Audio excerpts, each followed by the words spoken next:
3 months ago, I stood in the marble lobby of Hartwell Industries wearing a janitor's uniform, clutching a mop while my own father screamed at me in front of 50 employees.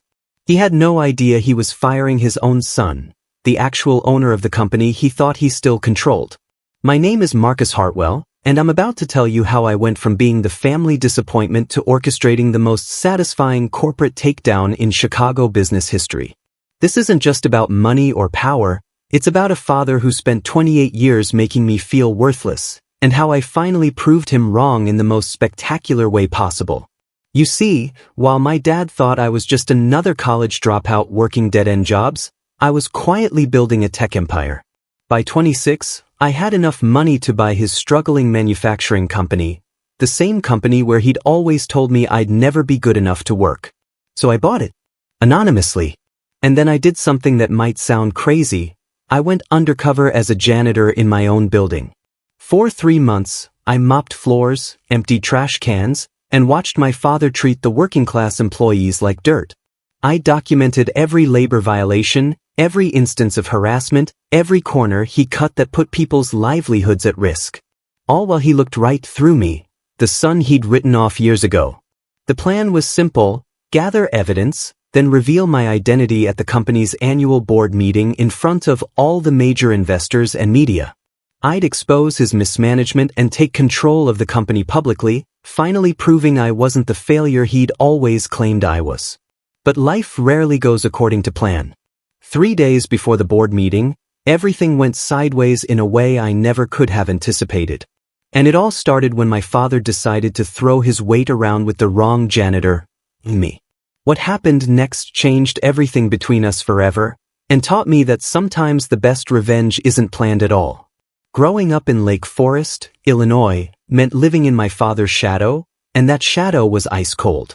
Robert Hartwell built his manufacturing company from nothing in the 1980s, turning government contracts for military equipment into a multi-million-dollar empire. In our house, success wasn't just expected, it was demanded with the ruthlessness of a hostile takeover. My mother, Catherine, came from old Chicago money, the kind of family that had box seats at the Cubs and donated wings to Northwestern University. She married my father for his ambition, but somewhere along the way, she became his enabler. Every family dinner felt like a board meeting where I was perpetually up for termination. My older sister Rebecca was the golden child, Harvard MBA, married to a federal judge, living in Lincoln Park with her perfect kids. She could do no wrong. I was the family liability from day one. I'll never forget my high school graduation party at the Onwentria Club. All of Lake Forest's elite families were there, including the Pritzkers and the Crowns. My father spent the entire evening introducing Rebecca to potential business connections while I stood by the shrimp cocktail table, watching. When Mr. Crown asked about me, my father actually said, "Marcus is still figuring things out. Some children are late bloomers, others are just late." The entire group laughed while I stood there in my rental tuxedo, feeling like I wanted to disappear into Lake Michigan. But the worst humiliation came during my sophomore year at DePaul. I'd started a small app development business with my roommate, and we'd actually landed a contract with a local restaurant chain. I was so excited. Finally, something to make my father proud. I drove out to Lake Forest on a Sunday, ready to share my success over our traditional family brunch at the club. My father listened for exactly 30 seconds before cutting me off. "Marcus, playing with computers isn't a career.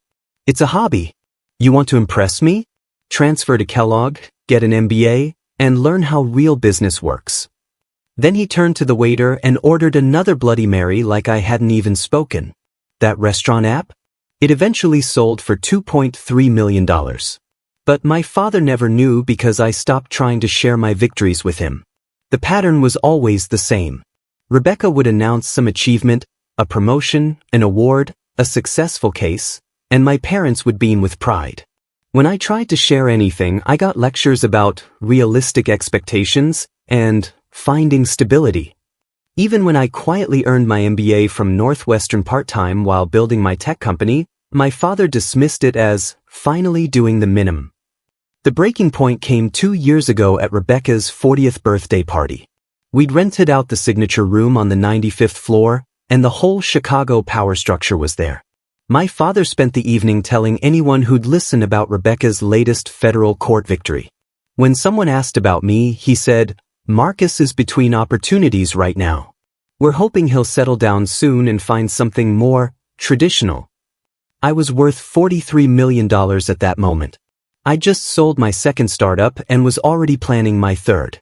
But to him, I was still the disappointing son who couldn't measure up to Rebecca's conventional success. That night, driving back to my penthouse in River North, I made a decision that would change everything. If my father wanted to see me as worthless, I'd give him exactly that. I'd buy his precious company and show him what real power looked like. The research took me 3 weeks.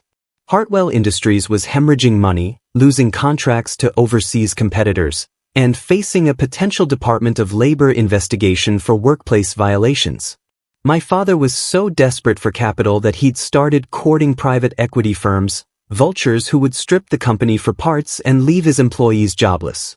But I had a better idea. I created a shell company, hired the best corporate lawyers in Chicago, and made an offer he couldn't refuse. $65 million for 100% ownership, with the stipulation that current management would remain in place during a transition period. My father thought he'd found his white knight, some mysterious investor who believed in his vision. He had no idea his savior was the son he'd spent decades writing off. The plan was elegant in its simplicity. Go undercover, document his failures as a leader, then reveal the truth at the perfect moment. I'd prove that the disappointing son had not only surpassed him but had literally bought his legacy. But first, I needed to become invisible. Time to trade my Armani suits for coveralls and see how the other half lived in my father's empire. I want to hear from all of you watching this. Drop a comment and let me know where you're tuning in from. Are you dealing with family dynamics like this? I read every single comment and love connecting with people from around the world. The annual Hartwell Industries company picnic was my father's favorite event, a chance to play the benevolent patriarch while reminding everyone exactly who was in charge. This year's picnic at Millennium Park was going to be special, he kept telling everyone. He'd planned some big announcement that would secure the company's future for the next generation. What he didn't know was that I'd already secured that future. I'd been Marcus the janitor for 3 months by then, invisible in my navy coveralls and Cubs cap, mopping floors and emptying waste baskets while gathering enough evidence to bury him professionally. The Department of Labor violations alone would have shut him down, but I wanted something bigger. I wanted total humiliation in front of the entire company. Working the morning shift meant I arrived at the office at 5 a.m., 2 hours before even the earliest executives. Those quiet hours became my intelligence gathering time. I'd photograph important documents accidentally left on desks, record conversations through thin office walls, and access computer systems that employees carelessly left unlocked. My father's assistant, Mrs. Patterson, treated me like furniture, discussing confidential matters right in front of me like I was deaf and dumb. The week before the picnic, tension in the building was thick as Chicago humidity in August. 3 major clients had pulled their contracts, citing quality control issues, a polite way of saying my father's corner cutting had finally caught up with him. The production floor workers, guys like Tommy Kowalski and Maria Santos who'd been with the company for 15 years, were talking about layoffs in hushed voices during their smoke breaks. But my father? He strutted around the executive floor like he'd just closed the deal of the century. That's when I overheard him on a conference call in his office, door slightly ajar while I cleaned the hallway outside. The new investor wants to maintain current leadership, he was telling someone. Full autonomy, no oversight.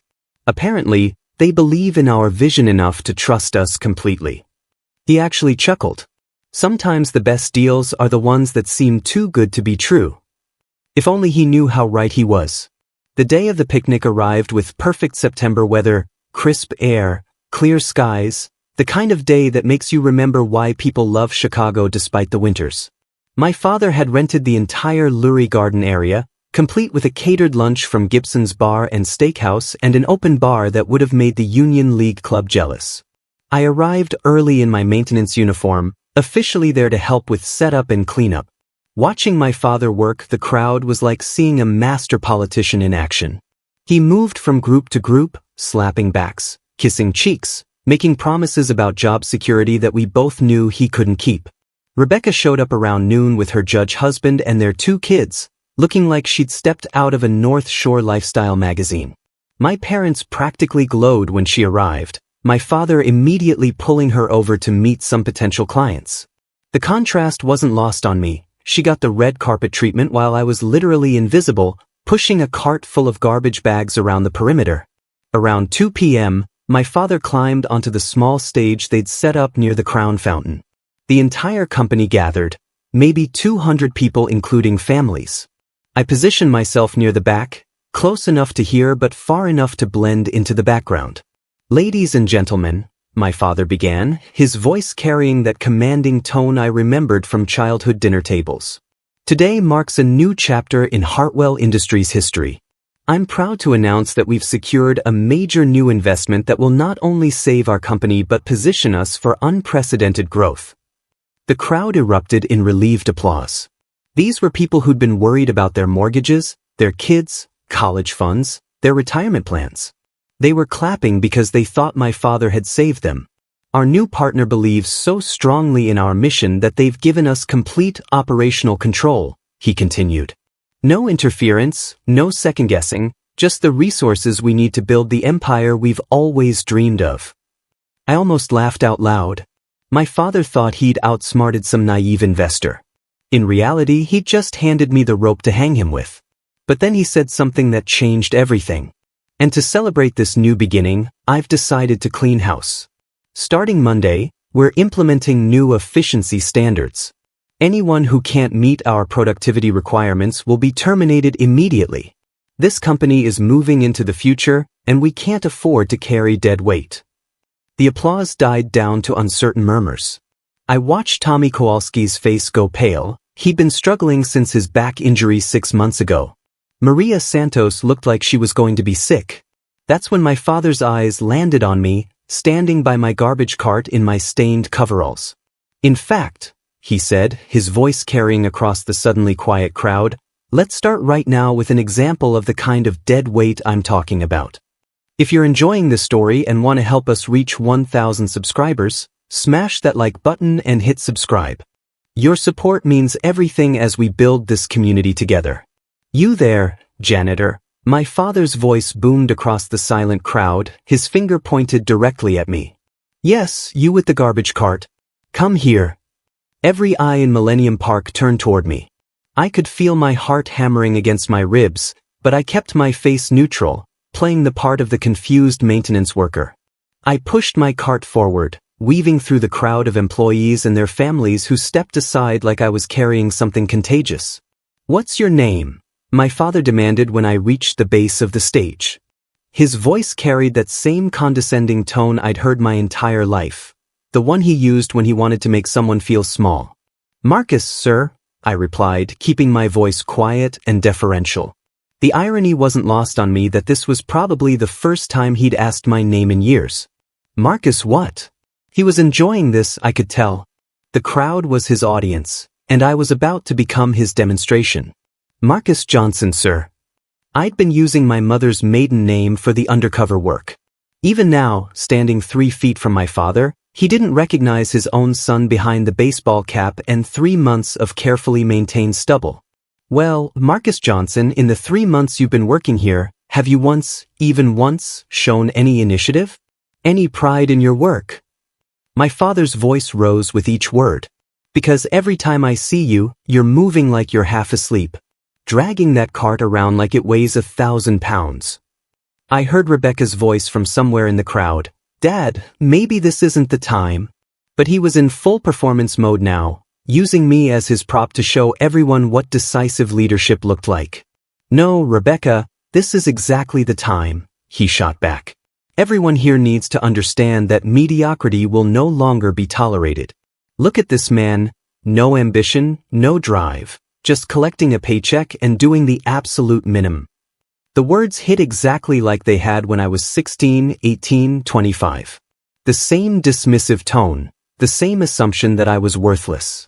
But this time, I had something I'd never had before, the power to fight back. Mr. Johnson, my father continued, you represent everything that's wrong with the American work ethic today. No accountability, no excellence, just showing up and expecting to get paid. That's when Tommy Kowalski stepped forward from the crowd. Hey now, Mr. Hartwell, Marcus is a good worker. He helped me move those heavy boxes last week when my back was acting up. Stay out of this, Kowalski, my father snapped. You're probably next on my list anyway. The cruelty in his voice, the casual way he threatened a 15-year employee with a family, that's what broke something inside me. This wasn't just about our father-son relationship anymore. This was about who Robert Hartwell really was when he thought nobody important was watching. You want to talk about accountability? I said, my voice still quiet but carrying clearly across the silent crowd. I reached into my coveralls and pulled out my phone.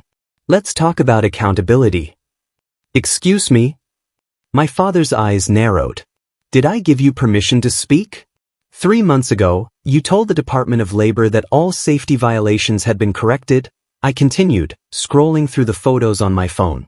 But you've got exposed electrical wiring in the basement, broken safety guards on the machinery, and you've been dumping chemical waste in violation of EPA regulations.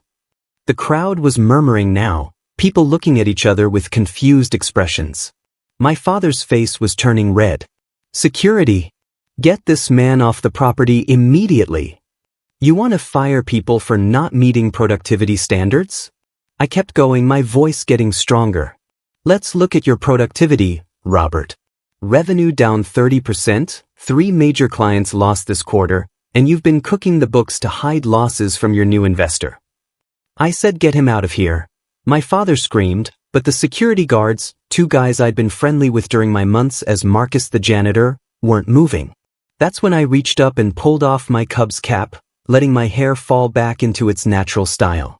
Then I took off the fake glasses and the adhesive facial hair that had changed my jawline. The transformation took maybe 10 seconds, but I could see recognition dawning on faces throughout the crowd. The thing is, Dad, I said, my voice now carrying the confidence and authority that came naturally to me in boardrooms, you can't fire me. My father's mouth opened and closed like a fish gasping for air. What did you just call me? I called you Dad. Because that's what you are. I'm Marcus Hartwell, your son. And as of 3 months ago, I'm also your boss. I pulled out my wallet and showed him my real ID, then held up the corporate documents I'd been carrying in my coveralls. Meet your new investor, Robert. Surprise.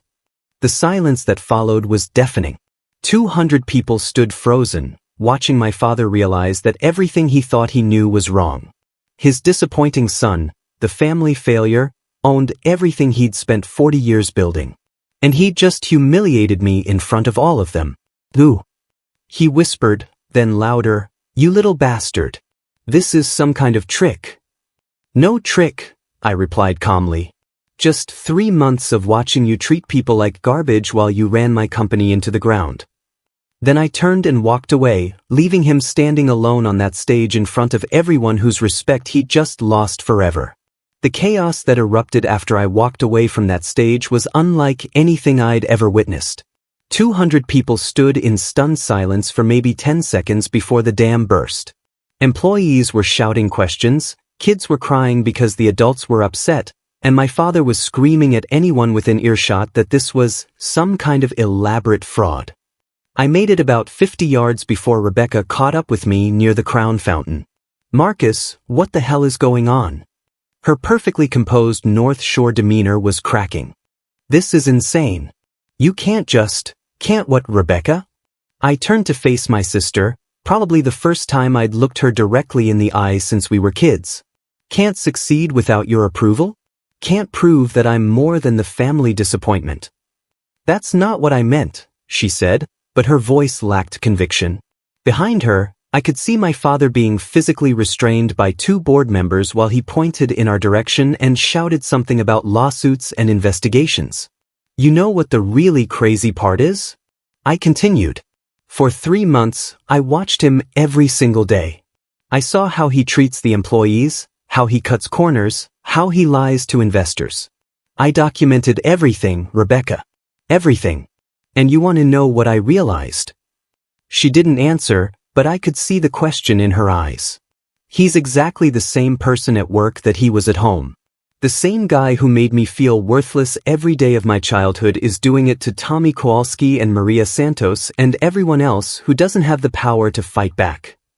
That evening, my phone didn't stop ringing. Corporate lawyers, board members, journalists who'd somehow gotten wind of the story.